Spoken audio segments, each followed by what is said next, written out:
Group, जो सोचता है वो करता है।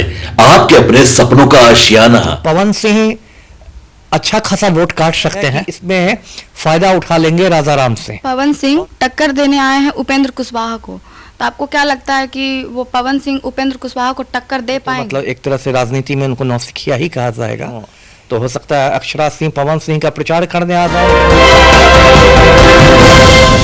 नमस्कार, स्वागत है आपका सिटी पोस्ट लाइव में और मैं हूं आपके साथ अनुराधा सिन्हा। भोजपुरी जगत के पावर स्टार पवन सिंह चुनावी मैदान में आना चाह रहे थे और भाजपा के द्वारा उन्हें आसनसोल से टिकट भी मिला था, लेकिन किसी कारणवश उन्होंने टिकट को वापस कर दिया। लेकिन उनका कहना था कि किसी भी हाल में वो चुनाव लड़ेंगे और वो निर्दलीय काराकट से उतर चुके हैं।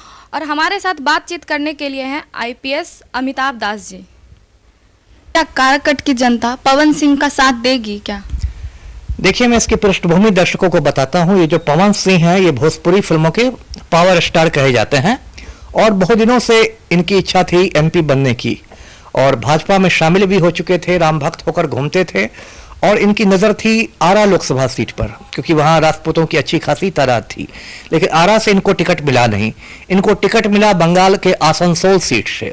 लेकिन जब वहाँ से टिकट मिला, इनकी घोषणा हो गई, तो उसके बाद तृणमूल कांग्रेस ने मतलब विवाद खड़ा कर दिया। तृणमूल कांग्रेस ने कहा कि पवन सिंह ने बहुत सारे ऐसे वीडियो बनाए हैं पहले जिससे बंगाली महिलाओं पर अभद्र टिप्पणियां की गई हैं और वो विवाद इतना बड़ा हुआ कि पवन सिंह को टिकट वापस करना पड़ा। तो उसके बाद लगा कि अब किससे लड़ेंगे। फिर इन्होंने X पर ट्वीट किया कि मैंने अपनी मां से वादा किया था कि मैं तो चुनाव लड़ूंगा ही 2024 में, तो मैं काराकाट से लड़ रहा हूं। अब इन्होंने काराकाट से लड़ने का मन बनाया है, निर्दलीय लड़ेंगे।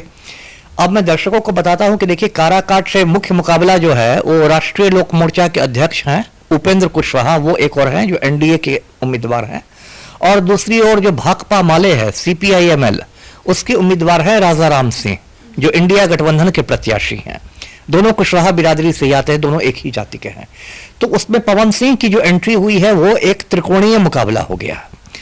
तो मेरी अपनी जो समझ है कि पवन सिंह अच्छा खासा वोट काट सकते हैं, है ना, क्योंकि एक पहचान तो उनकी है ही और वो भोजपुरी इलाका है, तो एक पहचान है पवन सिंह की, युवाओं के बीच पॉपुलर भी है।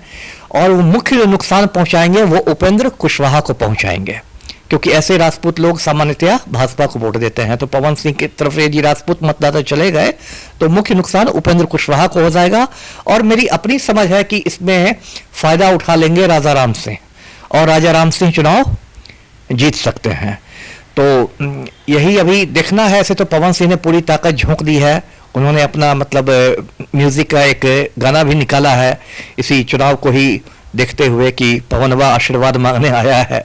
लेकिन अब देखिए कितना मिलता है उनको आशीर्वाद।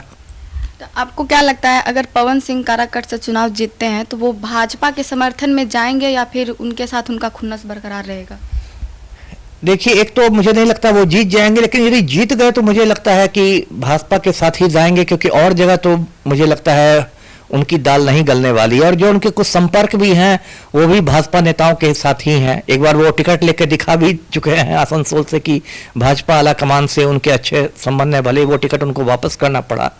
तो मुझे तो लगता है कि यदि जीतते हैं तो वो भाजपा के साथ जाएंगे, लेकिन जीतेंगे इसी की संभावना मुझे कम लग रही है जी। पवन सिंह टक्कर देने आए हैं उपेंद्र कुशवाहा को, तो आपको क्या लगता है कि वो पवन सिंह उपेंद्र कुशवाहा को टक्कर दे पाएंगे, क्योंकि वो एक गद्दावर नेता है?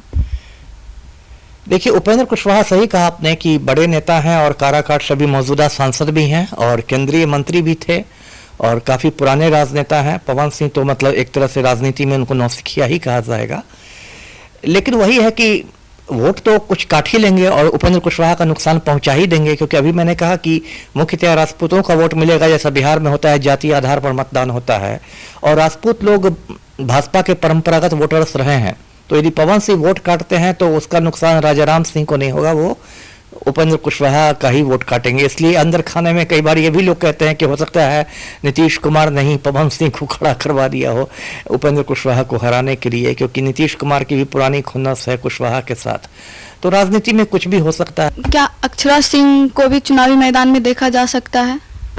देखिए, अक्षरा सिंह जो है वो भी भोजपुरी की मतलब गायिका भी है, अभिनेत्री भी रही हैं और एक समय तो मतलब पवन सिंह से काफ़ी करीबी मानी जाती थी और उनकी भी कुछ तो राजनीतिक महत्वाकांक्षाएं हैं ही, क्योंकि उन्होंने भी जन स्वराज, जो प्रशांत किशोर का संगठन है, जन स्वराज ज्वाइन किया था कुछ महीने पहले।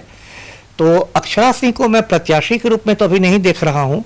हाँ, प्रचार करने वो आ सकती हैं, यदि पवन सिंह के साथ उनके संबंध बहुत ज़्यादा बिगड़े नहीं हों तो हो सकता है अक्षरा सिंह पवन सिंह का प्रचार करने आ जाए, लेकिन मुझे उसमें भी संदेह है, क्योंकि पवन सिंह का अपनी जो वाइफ उनकी है ज्योति सिंह, उनके साथ पैचअप हो गया है।